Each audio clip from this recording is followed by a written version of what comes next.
Every morning, just as the sun began to rise over the quiet, luxurious neighborhood, an old beggar took his place on the sidewalk in front of the largest mansion on the street.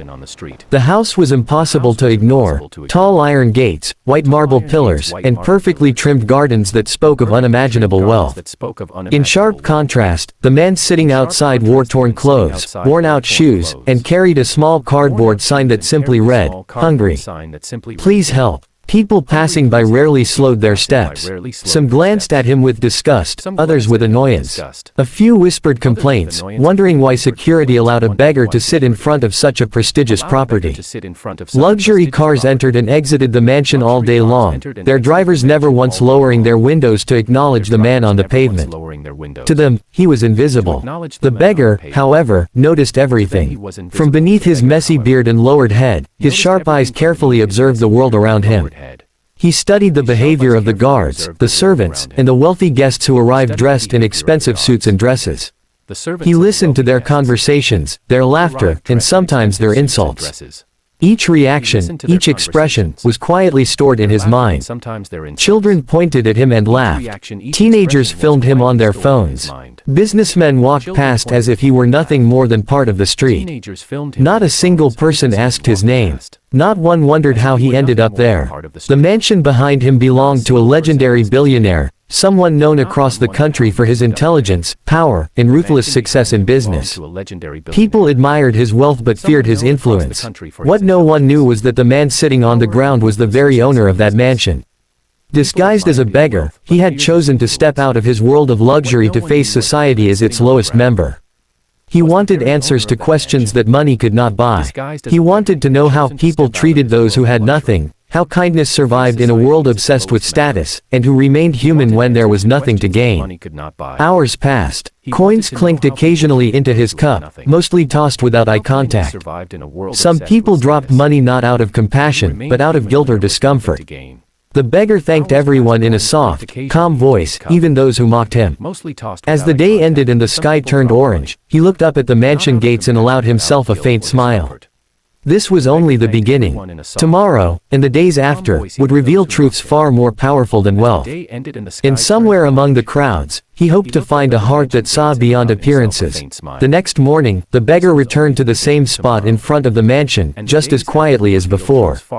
The guards noticed him again and exchanged irritated glances, but they had been given strict instructions not to interfere. So he sat there, holding his cardboard sign, watching the world reveal itself once more. As the day unfolded, reactions grew harsher. A well-dressed woman passing by covered her nose as if his presence offended her. A group of businessmen laughed and joked that laziness was the reason people stayed poor. One man stopped only to tell the beggar to get a real job, before walking away without offering a single coin. The words stung, but the old man remained calm. He was not there for sympathy. He was there for truth. Around midday, something unexpected happened. A young woman approached him slowly. Her clothes were simple, her face tired, and her hands slightly trembling as she reached into her bag. She pulled out a small piece of bread, clearly the only food she had. Kneeling beside him, she placed it gently in his hands and said, "I don't have money, but I hope this helps." Then she smiled and walked away before he could say anything. For the first time, the beggar felt his chest tighten. That small act of kindness carried more weight than all the coins he had received combined. He watched her disappear into the crowd, making a mental note he would never forget. Later that afternoon, a luxury sports car stopped at the mansion gate. A young man stepped out, dressed in an expensive suit, speaking loudly on his phone. He noticed the beggar and frowned. Ending his call, he walked over and threw a coin at the man's feet. "People like you make this place look dirty," the young man sneered. "Be grateful for that." The coin rolled across the pavement. The beggar did not pick it up. Instead, he slowly lifted his eyes and met the young man's gaze. There was something unsettling in that stare, calm, sharp, and unreadable. The young man felt uncomfortable, scoffed, and walked away. As evening approached, unusual activity began around the mansion. Black cars arrived one after another. Lawyers, executives, and assistants stepped out, carrying documents and speaking in hushed tones. Cameras were set up discreetly near the entrance. Whispers spread among the neighbors. Something important was about to happen. The beggar noticed it all. He carefully folded his sign, placed it beside him, and stood up for the first time in days. His posture straightened, his tired expression fading. Slowly, deliberately, he removed his torn coat. Underneath was not rags, but a perfectly tailored suit. People nearby froze. Conversation stopped. Eyes widened in disbelief as the old beggar revealed a completely different man beneath the disguise. The guards stiffened, recognizing him instantly. And in that moment, the world outside the mansion was no longer the same.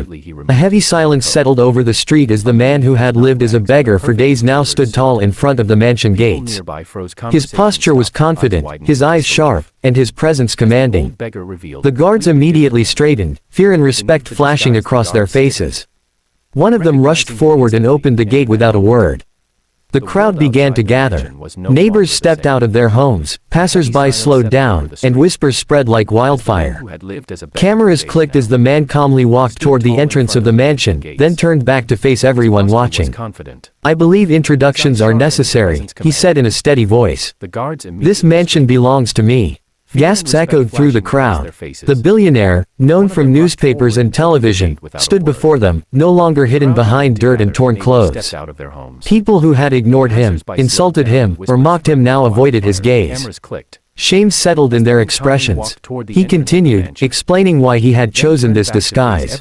"I wanted to see how people treat someone when they think he has nothing. I wanted to know who shows kindness without expecting anything in return." His eyes scanned the crowd slowly, stopping briefly on familiar faces. Then he called out, "The young woman who gave me bread, please come forward." The woman stepped out nervously, confused and overwhelmed. He smiled warmly at her, the same quiet smile he had worn as a beggar. "You gave me food when you had almost nothing yourself," he said.